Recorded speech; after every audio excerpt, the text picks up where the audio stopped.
देश और विदेश में कई एयरलाइंसों को बम से उड़ाने की धमकी दी जा रही है, उनकी आपात लैंडिंग कराई गई है।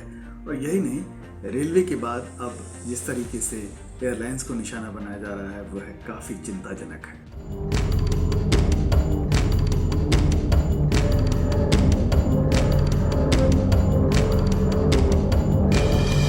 इस समय भारतीय विमानन क्षेत्र इस टेरर क्षेत्र का सामना कर रहा है। विमानों को बम से उड़ाने की ये धमकी झूठी है, लेकिन फिर भी एक चिंता हो जाती है और विमानों को लैंडिंग कराना पड़ता है। 14 अक्टूबर से अब तक 90 विमानों को फेक धमकी दी गई है। भारतीय विमानन क्षेत्र बहुत बढ़ता हुआ क्षेत्र है, हजारों यात्री विमान परिचालन में है। भारत विश्व का तीसरा सबसे बड़ा घरेलू विमानन बाजार है।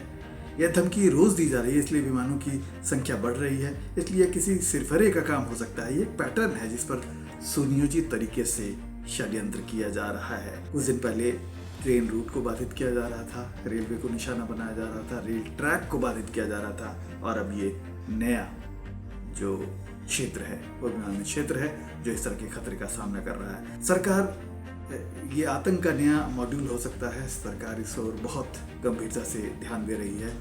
सरकार को इसकी तह में जाना होगा और किसी न किसी के ये सुनियोजित हरकत हो सकती है, किसी प्रतिबंधित ग्रुप की सुनियोजित हरकत हो सकती है।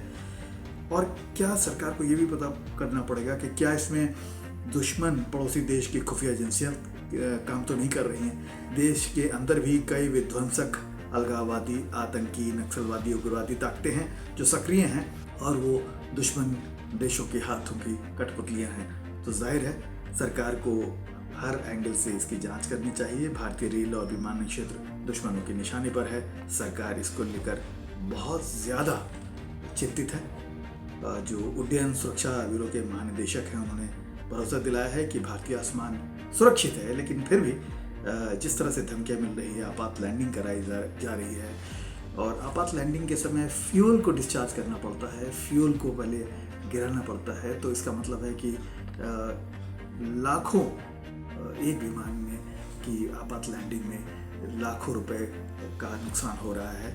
और जिस तरीके से विमान कर्मियों और यात्रियों में जो असुरक्षा की भावना उठ रही है वो काफ़ी चिंताजनक है। और इसको लगता है कि रेल और विमान यात्रा को सुरक्षित बनाना सरकार की जिम्मेदारी है और ये अंतर्राष्ट्रीय स्तर पर हो रहा है। पहले भारत के विमानन क्षेत्र को निशाना बनाया गया और अब अंतर्राष्ट्रीय स्तर पर ये सक्रिय है।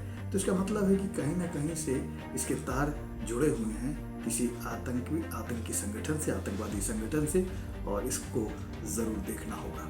मीडिया गुरु में किसी और मुद्दे पर फिर हाजिर होंगे। तब तक के लिए नमस्कार।